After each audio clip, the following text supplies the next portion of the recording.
I'm calling because I'm very concerned. We have some actual proof that a trucker may actually be transporting bird flu. We have a federal agent who is aware, who has taken the documents to many agencies, including New York State Police, the FBI in many, many states, infection control disease. And what this trucker reported was that he works for Department of Homeland Security. He's a Spanish man who is trucking an independent truck. He goes down to the corner of Broadway and Clinton in Albany, New York at the Department of Homeland Security facility every single evening for loads. He said there are Raymore and Flanagan's and J.B. Hunt trucks ahead of him loading, that he has taken loads from a silo above Glens Falls. His truck actually was lowered into the ground into a silo. When the truck came out of the ground, he was given a shot in his arm told to protect his family. He transported iced, refrigerated loads to the Pentagon, Baltimore, Maryland, Tucson, Arizona. He was told that he told the federal investigator how he's getting paid through the Bank of America with a number.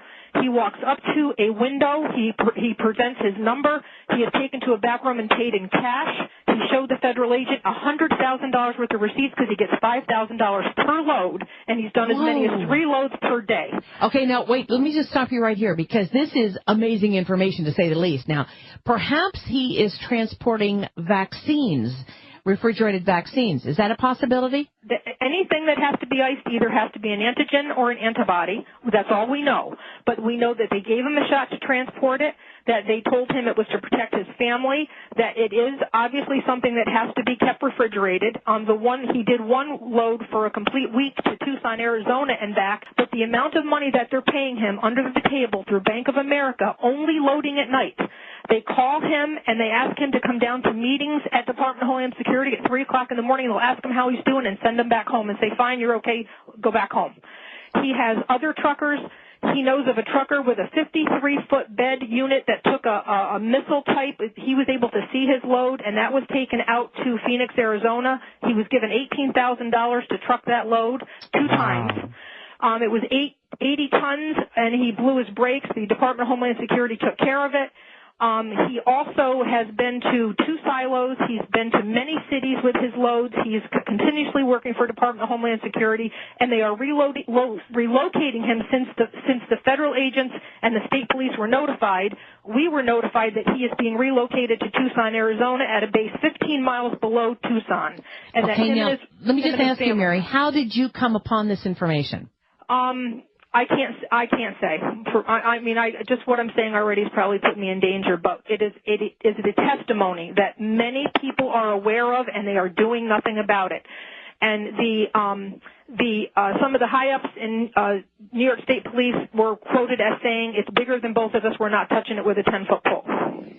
Oh, my goodness. Wow. And we were told that there were retired New York State troopers that are getting paid 2 and 3 times their salary, that are the tail cars. They're actually in vans in back of these Raymore and Flanagan trucks in these transports, and they are within a mile behind them. So if you ever go down the New York State Thruway and look at these double Raymore and Flanagan trucks that are going west towards Syracuse, which is the CIA front, what they are doing is they have those tail cars in the back, and from what I understand, those are retired state troopers that are escorting those loads. Okay, stay right there because we've got a 4-minute break coming at us. She's given us a lot of facts supporting this.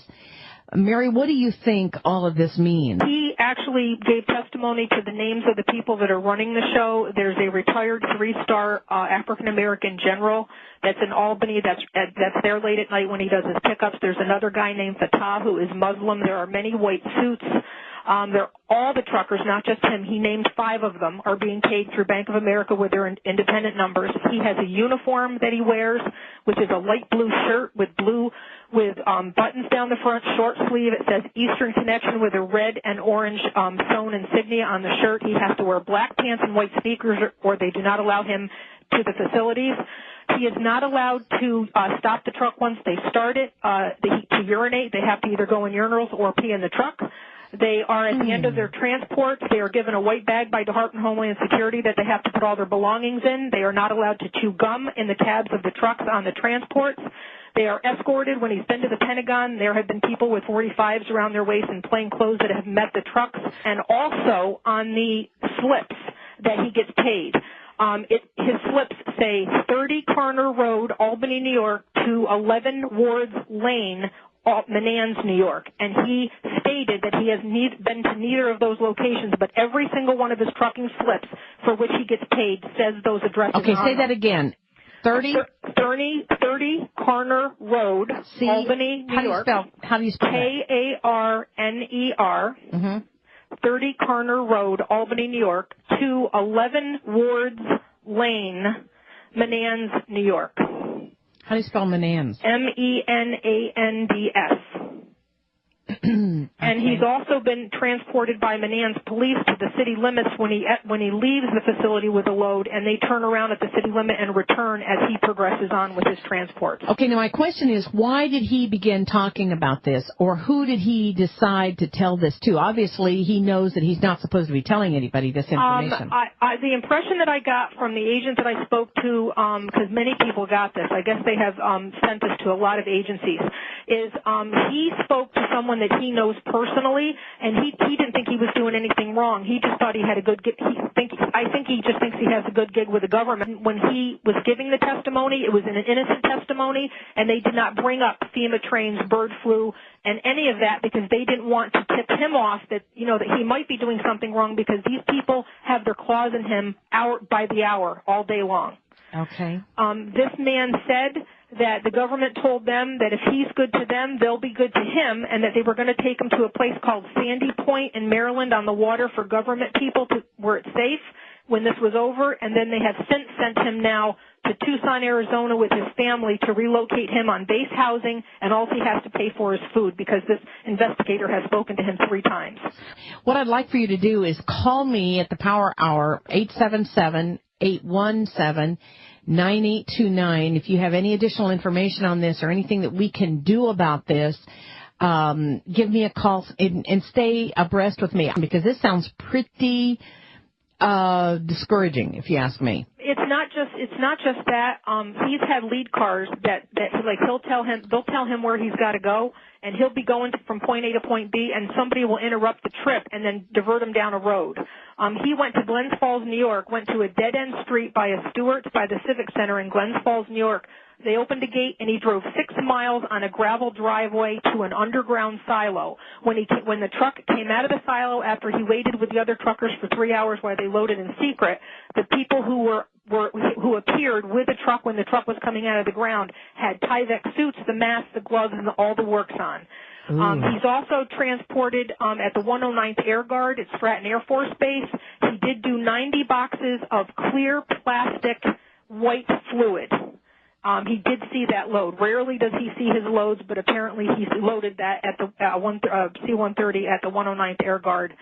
And he's done a lot of loads with these types of things, medical supplies, equipment, but specifically refrigerated to Tucson and to the Pentagon and to Baltimore. And I think that's it's up to no good. Along the New York State Thruway, there are miles and miles of car carriers that they've been adding to. There has to be 30 miles of them right now sitting on the track since before Christmas. That Thruway, there are miles and miles of car carriers that they've been adding to. Has to be 30 miles of them right now sitting on the track since before Christmas. That could fit my whole city in this thing. Once you get around that bend near the bridge, you'll see how long it goes.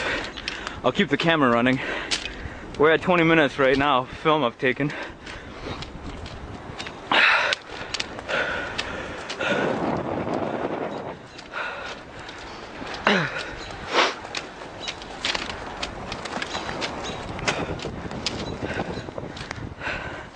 Alright, I'll try to start jogging.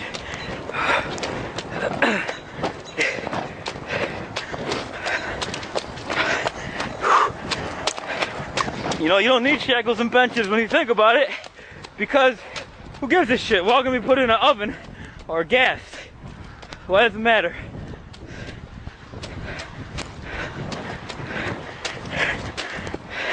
Maybe that's what they're planning. I don't even care.